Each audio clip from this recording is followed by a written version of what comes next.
Hello, welcome to the TriathlonDan YouTube channel. Today's video is going to be a little bit of a mishmash of lots of things. So I'm going to hopefully go for a run. I'm going to talk about my week's training. I'm also going to give you an insight into what I'm working on at the minute, videos, projects, that sort of thing. So it's Sunday, it's about 9:30 in the morning, so by no means had like an early start, but it's the weekend, isn't it? So I'm just going to have some breakfast and then get cracking and all that sort of thing.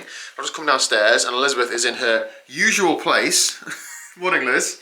Morning, this is my breakfast chair. Yeah, I've been instructed not to get any closer than this. What do you do, Liz? Sit and eat my cereal, drink my cup of tea, and just look out into the garden. It's Perfect. quite nice. Did I not want a cup of tea then? No, Okay. you're upstairs. I was, you're right. And Liz has already criticised me. Last week when I went swimming, I had my green Icarus hoodie on and some like green joggers. And today I walked downstairs, she went, oh, blue on blue. I mean, I don't think that's that bad. I mean, blue socks as well and blue, what were they, off slippers? The blue's better than the green on green look. Anyway, breakfast time. Yeah, that's what I'm doing. Oh, what are you doing? Go back! Oh, what are you doing? I am going for a little walk with my mum and grandma and Rosie shortly when they get here at about 10:30. Then we're just going to have a cup of tea after. I'm going to go on the bike in the garage this afternoon and clean the chickens out and just have a relaxing Sunday. Yeah, boring. That's why I didn't ask. Rosie is a dog. It's not another person, by the way. It's Liz's parents' little dachshund, which is not allowed in the house because she doesn't like cats and Rupert doesn't like dachshunds. So they agreed to stay apart. That's it, isn't it? Anyway, have a good day, Liz. I'll see you later. Thanks, yeah. Okay, this is not a good angle for chins, but whatever. So I'm just tucking into breakfast, porridge as per normal. Now, I said I would talk you through what I'm doing at the minute, so here we go. This first thing, I'm going to try and not share too much information because when I cover it, I want to cover it in detail and tell the full story. But I keep mentioning this, that I'm trying to approach a brand to try and work with me on the channel. I'm documenting that process and really trying to think outside the box with it. So Ollie at Ridgeway Media is helping me with that. And in a nutshell, I hope this doesn't give too much away. It's going to involve a document. So in that document are words and pictures. So I've got to collect those pictures. So for example, I sent Ollie a load of pictures a couple of weeks ago and he's put them into the document. But if I'm going to print that out or blow it up, those pictures aren't good enough quality. So I've got to try and find the, the original, the high res versions and so on and send them to him so he can put that in there and see if it works any better. The words and stuff, some of those are coming from other people. So I'm perhaps chasing people up or checking that I've made an amendment to it, check if they're okay with it, all those sorts of things. If you're wondering what that creaking is, that is Liz absolutely stomping across the landing. What's up with you? Just doing jobs. Anyway, yeah, so that's what I'm doing firstly. Secondly, you might have seen that our good friend Andrew Horsfall-Turner turned pro last year, giving it a real good shot this year. He has just, he's reignited his YouTube channel and he's doing a video a week. Now, the reason he's doing a video a week is because I'm telling him to do a video a week and I'm editing his videos for him. Nothing complex, but he's doing one a week. He sends me the footage at some point during the week and then at the weekend I put it together and I schedule it for the Monday. So I'm just doing today's for tomorrow. This one's quite a long one, so it's about his bike spec, etc. So I'm just working through this and this is the sort of stuff I have to deal with. Right, what should I talk about now? What saddle are you riding? That's Will. Good question. Do you get on with it? No.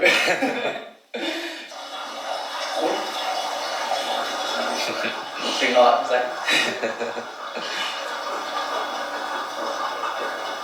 it's just the dishwasher. Be fun. You touched on your group set. What crank length are you riding? Good question. Right, you get the idea. So it's nothing fancy. Thank you to Will Monday for helping Andy with this video. But I'm just trying to help him out because I really, obviously, believe that YouTube is the future, particularly for professional athletes like Andrew. He's going to want to be building a platform. That's another benefit to a potential sponsor, and Will Monday as well. So I'll leave a link to both those guys' channels down below. Now, Will is doing his channel himself, so I'm having no input on that. That's probably why the videos are a lot better than Andrew's. However, please do check them out, and that's what I'm doing. I'm not charging Andrew or anything, and I don't want people to tell me that I'm amazing because of that. It literally probably takes me between half an hour and an hour, and what I'm basically hoping is that when he's a top-tier pro, he'll take me to Kona with him. Sound fair enough? Yeah, I want him to do more than one video a week really, but it's balancing me having time, him having time, etc. For the time being, one video a week, seeing how it goes, and hopefully then when he's doing events later this year, people will be searching his name, and his videos will go through the roof, and we'll all get new bikes. What I'm also doing is with this, so you might have seen Garmin sent me this Fenix 7 Solar a couple of weeks ago, and I did an initial unboxing and sort of tech specs. I'm going to do like a, week or two in review, or 7 things I love about the Fenix 7. I look at what other YouTubers do, obviously, for inspiration, and those sorts of things seem to be the future. And I think if I just stick to doing the same thing all the time, I'm not going to get any different results, am I? If you keep doing the same thing, you get the same thing. And to add a little bit more pressure, somehow, and I'm so grateful to them, Garmin have sent me the new Epix 2. Again, they probably think I'm DC Rainmaker. So what an opportunity for me to be able to review. I don't know if they want it back or not, hopefully not, because I've got loads of plans for it. But what an opportunity for me to have 2 items that are relatively new, so people will be searching them. All I've got to do is put some content together for them. So please bear with me, I'm going to be doing my best, but you might see in the next few days or week or two, different types of content, 7 things I like, 7 things I don't like, comparing 2 products. I've got to balance the content on this channel, the daily videos of the journey, the life, and then the videos that have the potential to go bigger. So things like this have the chance to, get on the algorithm because they're searching and stuff and bring new people to the channel. Whereas when I'm just doing daily videos, sure, it's great and it does have a steady growth curve, fine. But that's an opportunity to make it a lot better. And I'm not so motivated by the numbers. I'm absolutely blown away where the channel is now. But you've got to keep motivated and keep pushing forward, haven't you? If you switch off and become complacent, other people will progress and you will not. So that's what I'm going to be doing. But obviously, because I work a job, I can't be doing that in the week. So the weekend is my opportunity to do those sorts of things. I perhaps get a little bit of time to edit in the week, but I'm not going to get time to go outside and get Liz to take pictures of me because when I'm home it's dark. So I've just got to think about that. Right, so I'm going to try and not turn this into a massive, this is how I edit a video, but I just wanted to show you this. So this is Andy's video, and this is what I'm currently working through. Okay, so this bit down here is called the timeline. You see those little 2 dots there? That's where I've cut it, so I could remove that clip if needed. Let me just play this through just so you see what I mean. I'm basically cutting where he says I felt I have. Another thing that I liked about the... Okay, it might not seem like a major deal, but that is actually 1.2 seconds.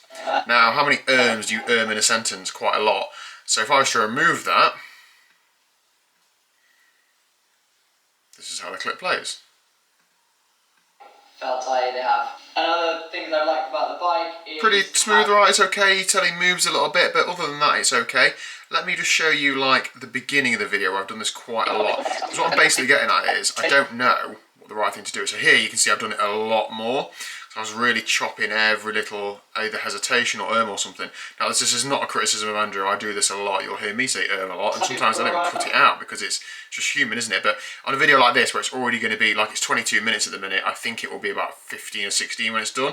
This is what I've done at the beginning. This week on the vlog, my race bike from last year, go through a few of the positives with the bike, some negatives, and also some changes I've made, especially over the last... So you can see every time he hits one of those lines where I've cut it, there's a bit of a jump visually. Audio-wise, it plays absolutely fine. 12 months to the bike to look for those little performance gains. So it's a Felt IA 2020. Bought it in March. Do you see what I mean? So I don't really know what the best thing to do is. I just know that super long videos people are less likely to watch. I'm trying to trim it down because of that reason. If it was a video that was perhaps 6 to 8 minutes long on its own, I probably wouldn't cut those sorts of things out. And I think it does detract from the viewing experience a bit with it jumping a little bit. But he's only stood there talking. It's not like you got a panning shot or something. I reiterate, I'm not Talbot Cox. I don't really know what I'm doing. But I'm just doing everything I can to try and help Andrew with his videos, make them a little bit better if possible. He's got time to spend training and stuff, so I'll just sit here and do this. What? Yeah, I know.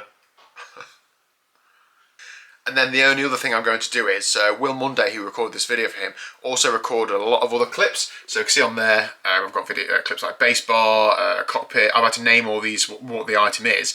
When he talks about different areas of the bike, I'm just going to drop those clips over the top. So for example, let's pretend that he's talking about his shifters there. I will drop his shifters on there. And as he's talking about shifters, that can be over there. I can do stuff like make the video smaller, bigger, all those sorts of things, so it just plays over the top. That's probably what I'll do. So I didn't actually get to race. That's quite straightforward to do. I can't spend hours on it. As you've seen, I've got other videos to do for myself, and also I don't really think it adds too much if I was to do like a massive slow-mo montage with music and stuff. I just don't think it adds much to this video that is already quite long. But right, so it's now 11:10. You might be able to hear the wind absolutely whistling outside. It's blowing a gale. I'm just going to end on this note. I'm just finishing Andy's video off what's going to have to be finished because I need to be marching on with other things I've got to do. Andy is AHT's biggest fan. He is my biggest fan. Shout out to Dan. No, I think... I am AHT's biggest fan. But unfortunately, that clip is not making the final edit. And you will be taking me to Kona, so there you go. Okay, so I'm calling it there for the video. I'm just going to start rendering it, which is basically when it just like compresses the file and puts everything together into one piece, so it's one file. I've recently had a new laptop. Most money I've ever spent on anything technology related ever. For the tech geeks out there, it is a MacBook Pro 14-inch. What did I spec it up to? A terabyte of storage, 32 gig of RAM. It's got the M1 Pro processing chip.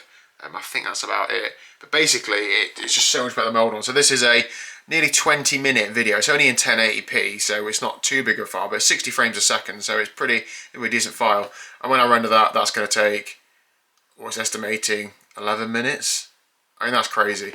On my daily videos, it takes like 2.5, and it used to take, like, this video from my old laptop would have perhaps taken an hour or so. It would have been extensive, so yeah. What next? So I also keep all those files for Andy on cloud storage so that he can access them, I can access them. The idea being that I want to be able to keep a backup of all of his stuff. I can delete it off my laptop, and then I can also, towards the end of the year, perhaps do like a highlights reel, look back on these outtakes when he's not done it right, or perhaps some cool shots and stuff, and have them.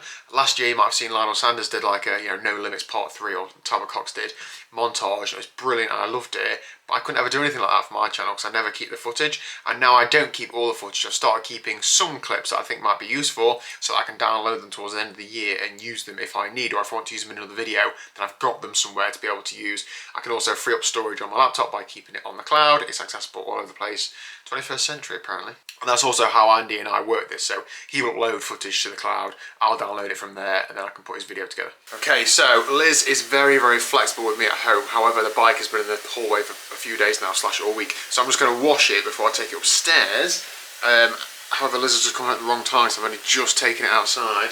Quick, stand by your beds. It's absolutely blowing a gale outside. You don't believe me, do you? Let me show you. I don't know how I'll show you, but can you hear the wind? I don't know. Anyway, let's get that clean. And then I'm going to have a coffee to try and get the digestion going before run time. This video is already quite long, I feel, so I'm going to keep this really brief. I'm going to look at this week's training, last week's training, tomorrow's video or later this week. But I'm so chuffed. Just done 20 minutes of jogging. Yes, that's not incredible on its own, but just to do that running pain-free is so encouraging for me. This is normally where I would full steam back into it, catch up on the train you've missed. It's not going to happen. Coach Matt is going to steer me in the right direction. I'm conscious I've only had a week off, so it's not actually a huge amount of time, so I'm probably, you know, very close to the fitness I was at before. So I just need to spend a couple of days easing back into it, I think, and then I hope it just pick back up where I left off. But we'll see what Matt says. Anyway, thank you very much for watching. If you haven't already, please do hit the subscribe button down below, and I'll see you tomorrow at 4 PM. Ladies.